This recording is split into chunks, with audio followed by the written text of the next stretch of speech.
cuando salí de La Habana, válgame Dios, nadie. Estoy aquí porque un día me dijeron que hay una casa Víctor Hugo en La Habana. Entonces, estoy aquí para regalar un libro que pesa más de 1 kilo sobre Nuestra Señora de París, que voy a explicar. Entonces, antes de todo, te regalo este libro para la biblioteca. J'ai fait un jeu de mots entre Notre-Dame de Paris et Notre-Dame des Paris. Parce qu'une lecture, c'est toujours un pari sur un sens. Mon pari, c'est d'expliquer comment, de quelle manière et pourquoi Victor Hugo, alors qu'il avait 26 ans, écrit Notre-Dame de Paris. Mais il n'écrit pas Notre-Dame de Paris, il écrit derrière les lignes de Notre-Dame de Paris autre chose, un autre livre. Ça a bouleversé ma vie. Plus j'avançais dans cette lecture, plus j'arrivais à des conclusions inimaginables.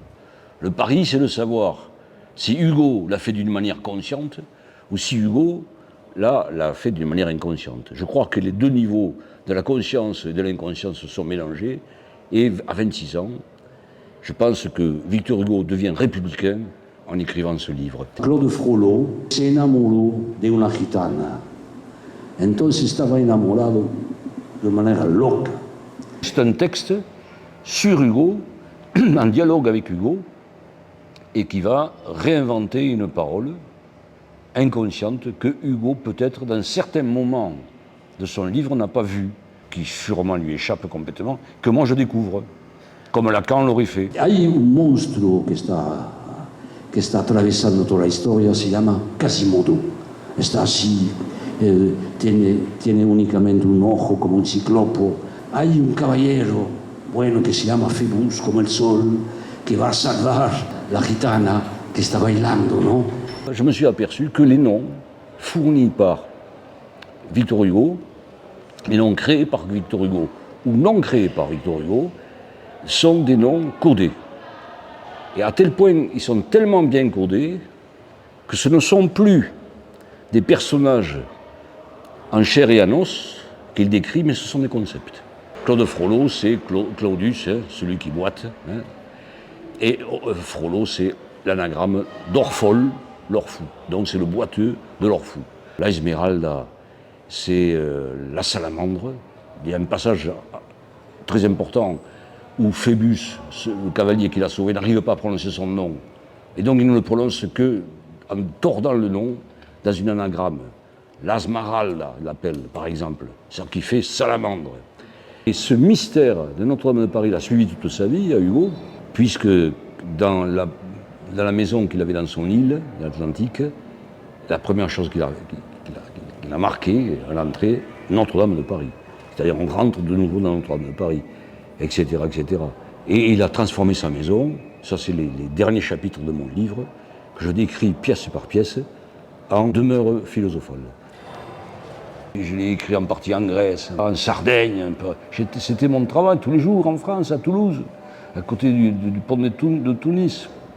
Et donc j'étais là et je me retrouve dans l'île d'Ouessant, en résidence. En terminant mes corrections, il fallait que j'envoie mon PDF à mon éditeur, Andrea Iacovella, fondateur des éditions de La Rumeur Libre, qui est un type extraordinaire, un ami, un linguiste. Et là, j'appuie sur le bouton, l'ordinateur, et mon PDF est parti, 1200 pages. Et là, sur entrefaite, ma compagne, ma femme, Clara Moulas, elle monte les escaliers du sémaphore, à côté du phare, et elle me dit, Serge,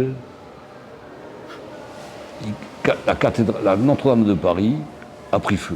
Et à l'autre bout, à Paris, dans ses locaux, Andreas Iacovella était dans son bureau parisien avec un autre poète.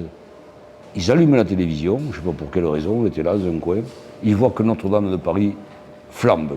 Il me téléphone, il me dit mais qu'est-ce que c'est que tu as vu on vient de recevoir ton manuscrit en même temps, il y a le feu à Notre-Dame de Paris. Je n'arrivais pas à croire d'abord que la cathédrale puisse flamber, mais enfin, en même temps, dans Notre-Dame de Paris, c'est-à-dire sur les comptoirs dans lesquels on va abolir le hasard, comme l'aurait dit Mallarmé, tout d'un coup, il y a eu cette rencontre, ce mouvement, cette synergie, ce hasard objectif, si cher aux surréalistes, qui sont les miens aussi, qui a fait que le jour du dernier point de l'écriture de ce livre, tout d'un coup, la cathédrale a flambé. Victor Hugo pensait que Notre-Dame de Paris était aussi un livre et que l'imprimerie allait le détruire. C'est quand même intéressant, parce qu'il disait c'est l'imprimerie qui va gagner au niveau des idées.